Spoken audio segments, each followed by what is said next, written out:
ఉండేవాళ్ళం. Okay. Shivshankar master పని చేసినప్పుడు అంటే శోభన్ బాబు గారు, చిరంజీవి శోభన్ బాబు గారు ఉన్నారు. ఉన్నారా? ఓకే. శోభన్ బాబు సినిమాలో ఏం పని చేశారు మీరు? ముందడుగు. ముందడుగు. ఓకే. ఆయనతో అసిస్టెంట్గా వెళ్ళడం. అది ఉన్నప్పుడు ఛాయ్ తీసుకొచ్చి, అదే ఛాయ్ కాదురా, ముందు ఒక స్టెప్ ఇడాలి అని వేయించేవాడు. ఓకే. అసలు ఏదో మీరేసి చూపించేవాళ్ళ? కొన్ని ఆయన అన్ని చేయడు మా గురుగారు, కొన్ని నాతో చేయిస్తాడు, కొంత అలా చేయించేవాడు మహానుభావుడు. కానీ చాలా టాలెంట్. ఇంకా చనిపోతాడు అనంగా కారు వేసుకొని వచ్చి నేను కొంతమంది ఇజ్రాలం వస్తే పట్టుచీరలు రెడీగా పెట్టి ఉన్నాడు ఇంట్లో, ఇక్కడ మణికొండలో వెళ్ళాను.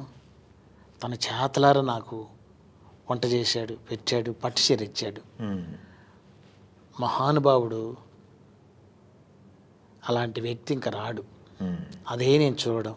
ఆయన కుటుంబంలో కూడా చనిపోయే ముందు కొన్ని గొడవలు ఉంటున్నాయి కదా, చెప్పారు లాస్ట్ టైం. ఒక గొడవలు అంటే అండి, ఒక అలాంటి మహానుభావుడికి కోడలు అట్లా చేసింది, కానీ అలాంటి మంచి వ్యక్తి ఇంకొకరు రారు. శివశంకర మాస్టర్ గారు, గురువు గారు అంత మంచి వ్యక్తి ఇంకొకరు రారు. అది ఆయనకి ది గ్రేట్ చెప్పచ్చు. ఓకే. ఎన్నడూ కూడా చేయి సాంచినాడు. కానీ చెప్తాడు, నేను ఇంకా చనిపోయేంత వరకు ఒక హోదాగా ఉండాలని ఇంకొక మాట అనేవాడు.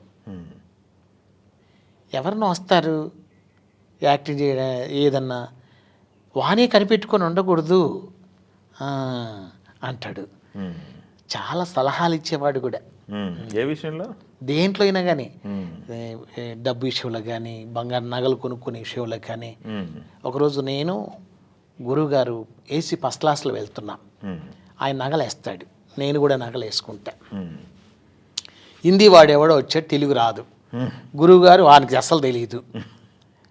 ఐడెంటిటీ ప్రూఫ్ అంటాడు టీసీ. మా గురువు నేనే ఒక ఐడెంటిటీ ప్రూఫ్ అంట. ఇట్లా అయినా గురువుగారికి ఎందుకని మంచిది ఆధార్ కార్డు ఇవ్వచ్చు కదా అంటే, ఎందుకు ఇవ్వాలి ఏ కూడా కారణం అంటే ఆ బ్యాగులో బంగారం ఉంటుంది. నేనన్నా తీసి ఇవ్వాలా లేదా ఆయనన్నా తీసి ఇవ్వాలా? ఇవ్వలేదే. తర్వాత పరువునష్ట దాబా వేశాడు. అవునా? ఆ టీసీపైనా? ఓకే. వాడు వినడంలే. ఒక పెద్ద మంత్రి ట్రైన్లో ప్రయాణం చేస్తున్నాడు, ఆయన కూడా చెప్పాడు, ఆయన శివశంకర్ మాస్టర్ అంటే వాడు ఇంటే కాదు నో అంటాడు వాడు. ఇంకా నీ కర్మ అని చెప్పేసి పరువునష్ట వేసేసాడు. కానీ అలాంటి వ్యక్తి రాడు. చాలా పాటలకి నేషనల్ అవార్డ్స్ వచ్చినాయి కదా, చాలా వచ్చాయి. నేషనల్ అవార్డు, డాక్టర్గా అవార్డు చాలా వచ్చినాయి. మగధీర పాట చేశారు కదా, అప్పుడు ఉన్నారా మీరు? నేను పాట అప్పటికి లేదా, మానేశారా? మానేశాను. చేస్తున్నాడు అప్పుడు. ఆయన ఏంటంటే, నేను చనిపోయేంత వరకు చేయాలని, పని చేయాలా, సెట్లోని చనిపోవాలన్నాడు. కానీ ఆ ఆశ తీరకుండా పోయింది. ఓకే. ఓకే. లాస్ట్ రోజుల్లో కొంచెం ఖాళీ ఉన్నా అంటే అది ఇంకా చెప్పలే. ఎవరు కూడా రాలేదండి చనిపోయినప్పుడు, ఎవరు రాలే. ఎందుకని అలా జరిగింది? ఎందుకో మరి అంత అందరు వచ్చేవారు. ఆయన ఎవరు రాలే. చాలా పెద్ద సినిమాలు చేశారు కదా, చాలా పెద్ద సినిమాలు లేదండి. చిరంజీవి గారికి చేశా, కృష్ణ గారికి చేశా, ప్రతి బాలకృష్ణ గారికి చేశారు, అందరికి చేశాడు. రాలే. కారణం ఏంటంటే కోవిడ్ కదా, చాలామంది పోయారు. కోవిడ్ టైంలో కదా. అప్పుడు నన్ను కూడా అడిగారు, నువ్వు వెళ్తున్నావు ఆయన కాడికి, అక్కడి నుంచి వస్తే ఇక్కడికి రావాక అన్నారు. ఒక పెద్ద యాక్టర్ నాకు ఫోన్ చేసి, ఏమి అంటే ఎవరికైనా భయమే. కానీ నేను దూరం నుంచి చూసి, తర్వాత నన్ను ఇంకొక ఆయన, ఒక డ్యాన్స్ మాస్టర్ నన్ను ఫోన్ చేసి బొగ్గు తిట్టాడు. అవునా? మీ గురువు గారి కదా రాలంటే పరిస్థితులు అలా ఉన్నాయి, ఎవరికి అంటుకుంటుందో అని. కానీ మహానుభావుడు, చాలా బాధపడ్డా. ఇంకా అలాంటి డ్యాన్స్ మాస్టర్ రాడు.